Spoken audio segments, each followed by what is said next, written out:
أعوذ بالله من الشيطان الرجيم بسم الله الرحمن الرحيم الحمد لله الذي هدانا لهذا وما كنا لنهتدي لولا أن هدانا الله نعوذ بالله من شرور أنفسنا ومن سيئات أعمالنا ومن يضلل الله فلا هادي له ومن يهد الله فلا مضل له أشهد أن لا إله إلا الله وحده لا شريك له وأشهد أن محمدا عبده ورسوله bandiraɓe caggal yettude allah ko julde e annabi men sallllahu alayhi wa sallam nabiyul rahmat shafiul ummati annabi mo ganduɗa kala ko wooda wodira ko sababude muɗum kala ko jiiɗa e aduna he wodiri ko saabu nulaɗo allah sallllahu alayhi wa sallam ko noon woni ko allah waɗiri wadde kala julɗo kefere o tini o tinani so yetti allah yo yetti nulaɗo allah sallllahu alayhi wa sallam saabu ma fil bariyati man lam tasqihi karama min nurihi rabbana yallahu yallahu ewa caggal ɗum kadi so ɓenni ceerno amadou min beltanimama kadi e ƴella tv kadi nane a namdimomin programme o no artirni foof guila jaɓɓugol hoɓɓe ngol hoɓɓe jaɓɓama guila hanki ɓe bismama ñamama waɗama hirde weeti suba yimɓe pini kastima hoɓɓe ɓe kadi goto foof yettima kadi goto foof yiyino hoore mum kadi en jetti allah kadi en jettini allah hoɓɓe men ummiɓe to waɗɗi en kaali ɗum nane e yewtere men nane mbiɗen neɗɗo kala puɗɗuɗo moƴƴere kala ñimtude moƴƴere ha yowmal qiyamata kala baraji gonɗe nar fecco kala puɗɗude bonande kadi ko noon allah waɗi ceerno Moussa fuɗɗi ɗum ɗo henna kadi allah waɗi kadi yimɓe notimomo ɓe gummi Dakar ɓe gummi France ɓe gummi Gawol ɓe gummi Mali ɓe gummi foof partout gaari kadi ɓuuri tengtiri hen sohna Diarry Sall kadi ummi ha Dakar ari ha ɗo kadi ko 2 heures jamma hanko yettiɗo kadi eɗen mbiyamo yo jafnoma tampere lawol ngol kanko e jinnaɗo men mo ardi o e kawiraɗo kadi foof en jarimamaɓe kadi en jafnimamaɓe eɓe mbiyaɓe massa coono caggal ɗum kokken sohna Diarry Sall salmodira e ƴella tv e ceerno Moussa on saaha garten namden ɗemmo holno yiiri programme o e holno yiiri hen e holko janggi hen e holko ɓeydanta hen yimɓe e holko conseillé hen yimɓe ewa sohna Diarry. Maaleykum salam rahmatullahi taala wa barakatu. ceerno Sada mi salminima mi juurimama no fewi seydi Thiam salmini bandiraɓe daroɓe ayawo habrirde ƴella tv to ɓe mbawi wonde foof ko yettude allah e yettude sababu nde tawno pular wimo yettani sababu yettata allah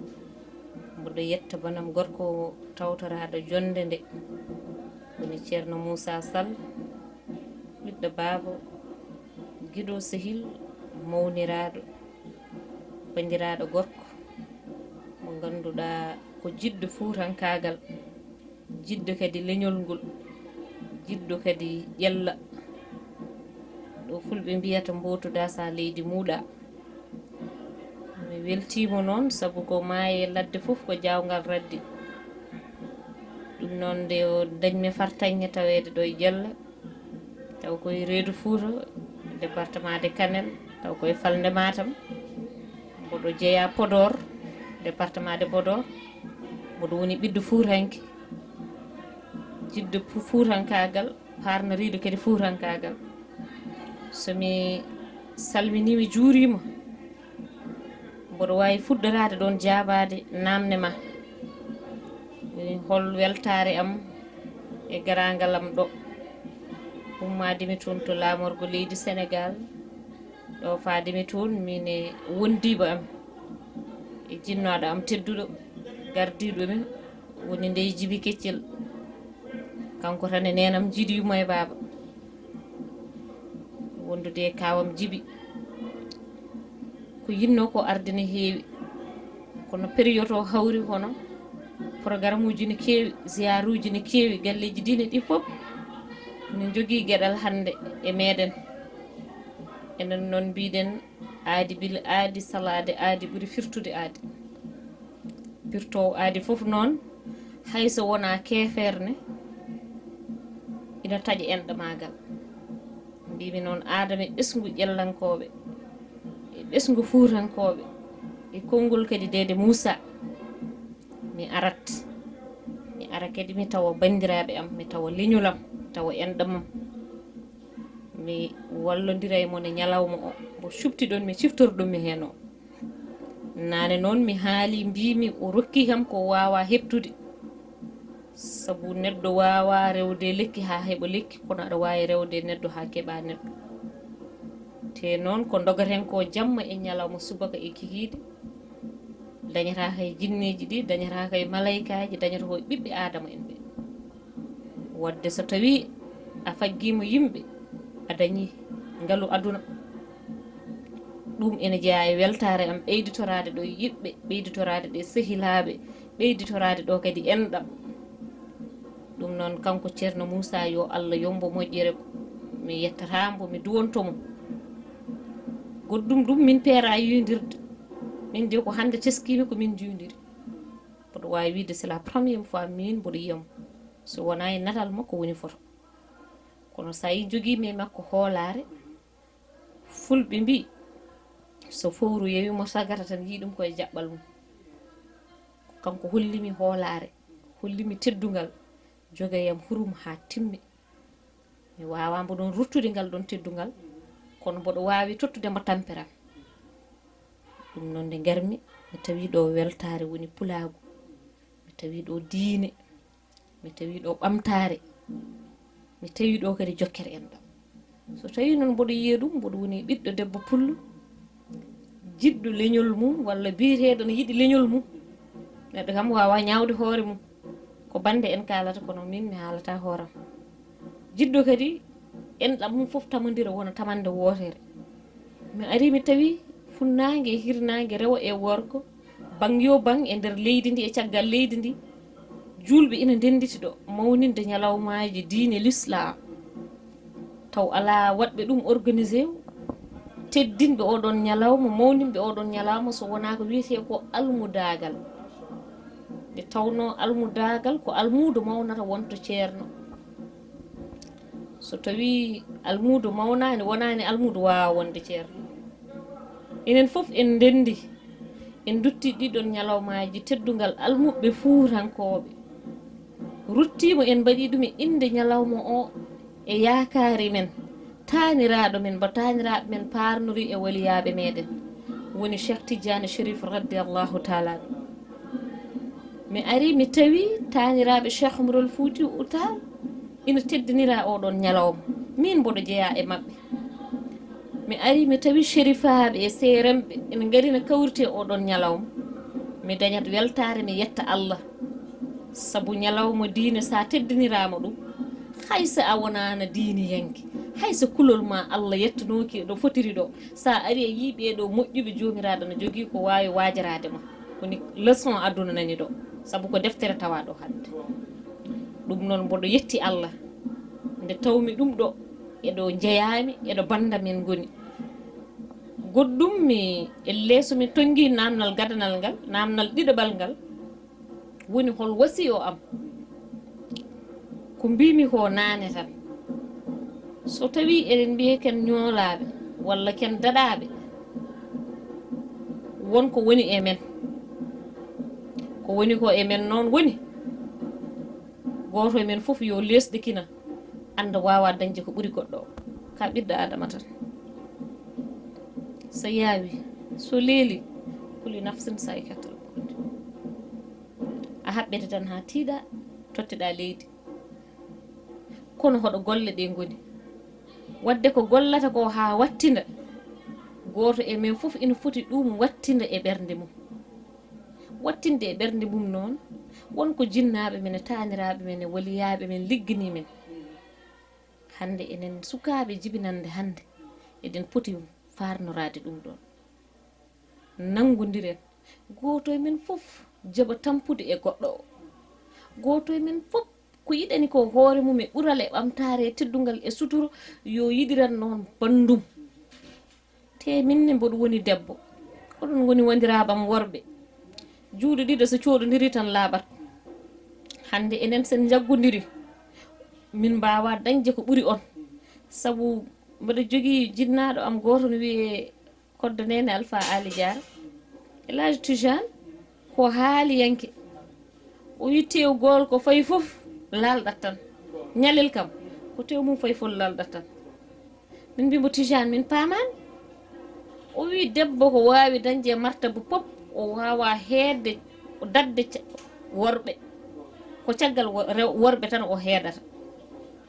gorko onon woni gila e jinnaɗo ma gorko ha e wandiraɓe ma worɓe ha e joom galle ma walla ha e yimɓe ɓe ganduɗa oɗon guurdi gurdam aduna e hutodirde e fannuji ɗi kala wadde so ɗiɗo ñalawmaji mbaɗi oɗon goni wandiraɓam worɓe on bismimamomi hen ñalawmaji diine l'islam teddiniraɓe ɓeɗo waliyaɓe laaɓɓe ɓe kalɗen ɓe wadde firti kon ittani kam gueɗal mais on ittani rewɓe fulɓe foof e fuutankoɓe gueɗal ko gueɗal no wawno mon wasde jarande no wawno wasde jeeyde miijoji mon somin dañi min kawra hen somin dañani min mbasa hen hawrude ɗum noon message mo joguimi woni onon on mbaɗi ko mbawɗon eko poɗɗon wadde heddi noon ko mbawin jogade cuusal e pillita nane mi nani Chérif ene rokko date année prochaine so Allahu lamɗo jaaɓi pour wawde wadde ziyare o le 3 janvier 2024 Chérif wonko yi ko ɗo kalaten kono kanko ko janggo suwini yo Allah jabano en ko doni en ko saabu hay goto anda tawateɗo emo tawetake kono ɗo e 2024 ha e le 3 janvier prochaine est ce que wonko poɗɗen liggade ko ganduɗa hande ko tamodiral e sababu oɗo jibini ɗum janggo so tawi ɗiɗo ñalawmaji mbaɗi eɗen mbawa hen dañde gartam ko wiyete ko faggudu eɗen mbawi hen dañde gartam wallude wuuro ngo eɗen mbawi hen dañde gartam sembinde ɓesgu o ɓe ganduɗa ko joni jibina kañum en goni koye lawol ciwa yettade taw te aduna mbo tolniɗen hande o eɗen gonde aduna kawniɗo monde kulɓaniɗo sa welsindima hoorema welsintoɓe nawma sa fuyni hoorema a wi haajuma ala hen nawranimi ɓe nawartama taw ko nawraɓe kadi birtoma ay an naworma so tawi kadi a wi an ka jettoyiɗo wodananimo ɗum ɗo ko golle bolle puyɗe ndewa fuynude ha puydam ɗam ɗon ɗam puynirɗeɗa fuynorma an jeeɗa e fuyɓe ɓe ɗum noon moƴƴata e leñol moƴƴata e diwan wadde yen tinno cembinen koye men coften ganden kadi fondement développement e jaam Sénégal ko diine diine woni foof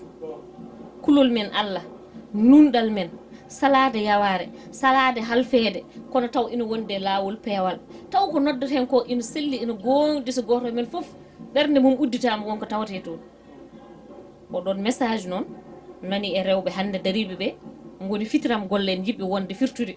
on message hande ne jeeyi ɗum hilifaɓe men dilloɓe to banggal laamu woni politique dawrugol holde ɓe jeccoto ɓesguji mabɓe e diwnuji mabɓe ɓeydo sembinde ɗumen ɓe ɓeydo wallude sukaɓe hande on message ina waɗi concerné onon hande ɓe ganduɗa ɓe kon seremɓe won hande ɗe miijoji mon e kuuɗi mon nayyi mon e kurusaji moɗon hande so tawi wonko dañete toon ina foti wonande gartam ɓesgu garawo janggo saabu enen wonɓe hande ɓeɗo eɗen cimtuten ko golle mawɓe men adinoɓe ɓe golle mabɓe woni ko simtete hande ko enen ne janggo ken nattoɓe te ala kulli haali holko fadi men e hol aussi ko paɗɗen e hol aussi ɓiɓɓe men hande jibinande men holko padi ɗum noon Allah jarama on jarama yo Allah yommon moƴƴere siftoro on e teddugal jar yetude dañi weltare so tawino mboɗo dañño ko ɓuuri weltare mboɗo dañño ko ɓuuri wiide on jarama mi tottat moon mboɗo andi wona jawdi takirɗum mbaɗirɗon kam ɗum so wonno jawdi min mboɗo jeeya ɓuurɓe famɗude dole e nder leydi ndi so wonno inde kadi mi ala inde ko mbaɗanmi ko kadi ko onon cembintami hami yetto ɗo jinmi yettade ɗo ɗum noon Allah jarama on jarama mi weltinima moon en jettoro keeruɗe fewde moon onon dental ngal foof e wuuro ngo mi ñaago Allah yo Allah hokki en tawede o saaha mo wuuri seɗen garta ɗo kadi taw eɗen gonde e ɓeydare e cellal e kisal assalamu aleykum rahmatullahi taala wa barakatuh. Merci beaucoup sohna Diary seydi Sall min beltima min nani haalama min paami kadi min nani wasiya ma kadi min jangue haalama kadi ko heewi saabu a haalni neɗɗo ala foof ko jogui so wona tinnade darno gurdam mum haade nattude saabu sa natti wurde a yalti aduna a wawa arade garta e aduna tinnoɗa wadde mbawɗa tinnade ko adi aɗa yalta aduna kadi kala neɗɗo mo jiiɗa ko yewtere caggal mum ɗum joofi haala maɗa innamal mar'u hadisan badahu fa kun hadisan hasanan liman wa'a waji goto mo yima o wi fam e hema neɗɗo fam neɗɗo foof ko yewtere caggal mum ay Cheikh Oumar Fouti Cheikh Tidiane Ceerno Alaji Seydou Nourou Alaji Malick ɓe nde wonnoon ko moƴƴi ɓe mbanno ha joni ene haalte wadde firti enen dariɓe hande e dow leydi ɓe ken nattoɓe darade ɗo haade men nattude darade ɗo noon mbaɗen ko woɓɓe ne garani cimtano en min paami haalama kadi min nani ko deftere kala so ɗum ɓenni kadi min beltanimama kadi haalama yooɗi feewi kadi ko ɗum min coynino hen kadi ko mbiɗa ho minen koya men teddinirdemo ɗum ittudemo toon ha ara ha ɗo ko indema ni en yetti toon kadi neɗɗo ene wawi dañde ha heewa kono so jaɓani rendede ɗum ɗon yooɗani yimɓe an ko dañƴa ko heewi famde aɗa jaaɓi rendede hen guila e pulagu guila e cosaan guila e to diine l'islam aɗa jaaɓi rendede hen to banggueji foof aɗa uddire yimɓe foof demal min wonko min kumpiri hen a jarama min beltima caggal ɗum ceerno Moussa a nani bandiraɗo debbo ko haali ko en nani ko haali hen tampere makko foof no waɗiri ni annene min calminma min duwonoma min namdoma annene hol beelema mo dañƴa hen holo anni mo joguinoɗa hen taw yettima walla yettaki walla holo anni mo jogotoɗa yettinoyde ndeɗo fandare rendinde yimɓe pour diine l'islam rendinde yimɓe pour lawol Cheikh Tidiane rendinde yimɓe pour enɗam rendinde yimɓe pour pulago rendinde yimɓe batte almudagal joni hol annima hen e annima hen est ce que a heeɓi ɗum walla kanko e gargol makko holko dañƴa hen holko jiiɗa hen ceerno Moussa أعوذ بالله من الشيطان الرجيم بسم الله الرحمن الرحيم waɗi foti mbasen jonnade e konngudi ɗi raɓɓi hinade tan saabu beelamma e teddungal en gasa wonde beelamma e teddungal e beelamma ene jaggi en ha ken wonken mbawa haalde sifa mo ganduɗa waɗam bettere min foof yiddemi almudagu min foof e ñoranadi ɗum kono mi yakornoki ni ene wayani ko waɗi kam bettere ha mi anda ko kalami programme o ko fedde ganduɗa wonno association almudagal ko dendagal aduna foof wonno hen fedde nde ndi hande si hande ƴetti kayit nde waɗi zayiye nden fedde nden no nde mawni nde ruuhi nde anda iga ha ɓooyi caɗele natte e mayre ko wen caɗele kiram fota ardade walla fota wonde fedde nde yeehi ha hewɓe mbaɗi hen décourage jelte e ngal jaɓɓal e on sifa ƴettumi émission radio ndendori woni radio RFM mo ndendori eɗen gonni hen eɗen kaala almudagal no wurda e sifaji mum no guurdi émission o jalbi o weeli eɗen guuri aɗum ala almudo mo jokkodirɗen mo guurdiɗen joguiɗen fodde gabel zarde banggue bone banggue mettere fodde almudagal meɗen eɗen gandi foof Allah waɗi ko Allah ittata bayde poɗɗoni e ceernajo fof foti yam jawdi yo basɗi fof ko ndedi foti yam ala almudo mo jogdi mettere almum ɓe jiiya ɗum e on sifa e ngal gandal noon radio o ƴetti programme en ara en tottami lefol ko wiyete almudagal ɓe gari ɗo ko 2020 wonno le 20 janvier 2020 ɗon ɓe garno ɗo yante ceerno Hamdou Diallo Chérif Alhassan Chérifaɓe woɓɓe yimɓe mawɓe ndendi moon foof addi wi omo handi hen lefol ngol yaaji ngol mawni natimi wiyede Moussa Sall mbatti wiyde Moussa Sall mo almudagal comme no alpha so fiilama ni wiye alpha mbatti wiide Moussa Sall mo almudagal wonno inde nde e yidde nde naata ƴiƴe mam ko duwa kadi komi ñaaguiɗo woto Allah hokkam ko wona almudagalam yeehi noon ha naati e nder ƴiƴe mam fittadam mi wawa wuude ko wona almudagal dendagal ko fedde nde ronino tekkimi dondimi so jawdi so ƴiƴam so warede so koyram mbiɗa gaddi nami hen on sifa ala noon komi nanani ala noon komi wiya kono mami ɗum ko kecce wonno ko lawol ngol ɗiggue ngol fuuci ene jogui wonɓuɓe caggal seeɗa faɓe so bambima rek seeɗa mawɓe bambima hamin jaadema gollu mimi ala kulol kono critique waɗi kono haalulaji mbaɗi guila génération ma guila ɓe gonduɗa taw kiram almudagal o kiram goɗɗum kono foof aduna mami ɗum ko kecce kono so woni gonga tan ma feeñ on sifa gonɗen programme o yonti sa fof a waɗama almudagal waɗa ɓe mbaɗi waɗi ziyara wannani mbimi ala e tanmi ko journée spécial almudagal